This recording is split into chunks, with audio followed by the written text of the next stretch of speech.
Twitter also up today, another bright spot in an overall up session, reclaiming much of last week's losses. In fact, up 9%.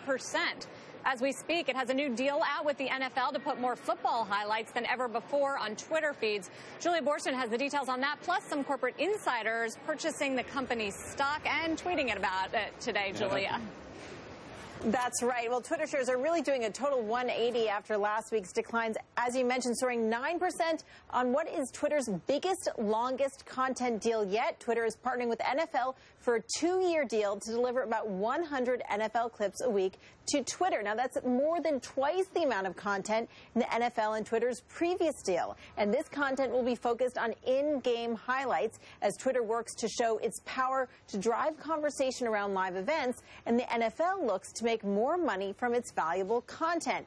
Now, Twitter will sell ads for the NFL content, and the partners will share the revenue. This is a departure from previous deals where both partners sold ads. Now, Twitter's NFL deal is not exclusive. The NFL also has deals with Facebook and YouTube to distribute content. But it is a sign of Twitter's ability to draw high-profile content, and it comes as Twitter's insiders bet on Twitter's stock, which has been down over the past year. Now, interim CEO Jack Dorsey tweeting this morning that he's investing in Twitter's future with his purchase of 32,000 shares. And on Friday, board member Peter Curry purchased 9,200 shares.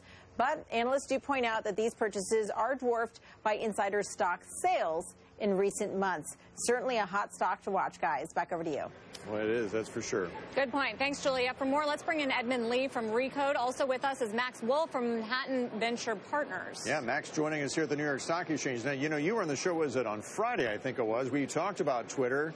And after the Republican presidential debate, we were talking about the terms of the fact that they missed out on a great marketing opportunity. Facebook was a big part of that. We want to remind you, Max, of what you said about Twitter and what needs to be done there. Listen to this.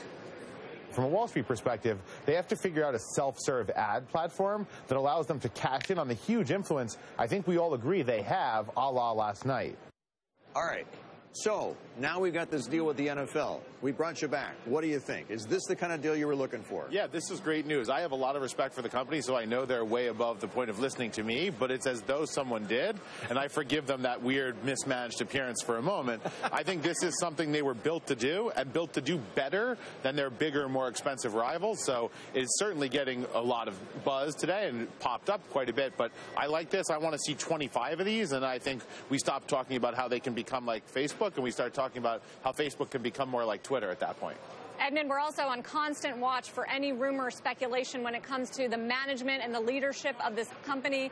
You guys at Recode have done a lot of reporting on what's going to happen with the board and whose names are out there as frontrunner. Just bring us up to speed on what the latest is. Right. So they still don't have a leader in place. Jack Dorsey, the founder, is the interim CEO. And we've been hearing that he's still on the ticket. He still wants to be considered for that job. What's complicating that, though, is that he already runs another company, Square, which he also founded, and they're about to IPO sometime maybe this year even. So you can't have it both ways. I've said that before. And despite, his pronouncements, I think people liked his forthrightness on the last earnings call, and maybe probably what people needed to hear from leadership. It's, you can't.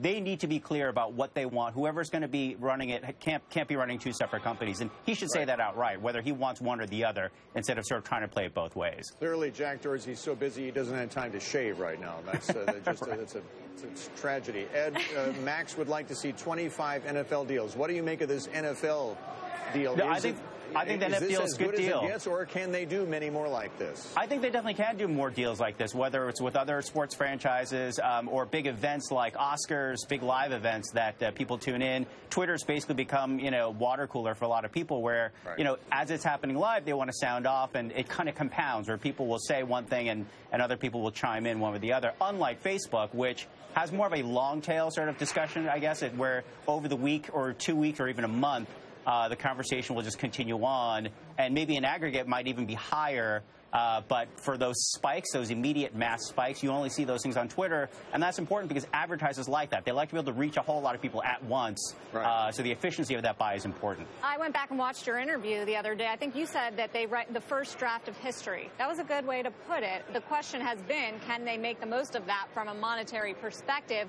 There's actually money behind this NFL deal. That's important, isn't it? Yeah, so that's the $20 billion question in this case, right? So in other words, we know they have huge traction. We know they have huge engagement. We know they've gotten all the exhibitionists. They just need to load up on the voyeurs who want to watch that content. They're the first draft, and the question is, can they come up with a revenue model as innovative and interesting as their communication model? And so far that's been hard, but I think there's a little bit of a buried lead here in the NFL story. Part of what's exciting is the way they're monetizing this. They're going to push out the content, and they're going to share the revenue. New good partner, and the NFL is a sterling brand. They can pick whoever they want. They pick Twitter. I think this is the beginning of a very, very nice monetization run. I'm struck that there's no names being floated about who the CEO could be, other than just saying Jack Dorsey's too busy, he can't because he's got the other company. Well, there's that's Adam IPOing. Bain. Well, Adam Bain is definitely someone who's been... Adam Bain is a name that's been floated. He runs our ad business, and we're talking about the ad business, which is really what fuels his company. He's very well liked in the company. He's very competent. Madison Avenue seems to really like him a lot as well. So his name is still on the list. But again, it's like the board hasn't indicated one way or the other. I think they need to make a decision soon. Otherwise, this 9% pop that you saw today is not going to stay very long. Well, I was going to ask you who you thought should be running this. So I agree with you, Bill. I think it's kind of Dorsey's job to decide on. I think he has to decide soon. The only thing I think is that if it's not him, I think we need to see an outsider with huge gravitas and credibility, because I think this company has done a better job than it's done a job telling its story to Wall Street. And they've got a great CFO, but they need to tell a good story, and I don't think they can have a good story with an insider other than the head guy.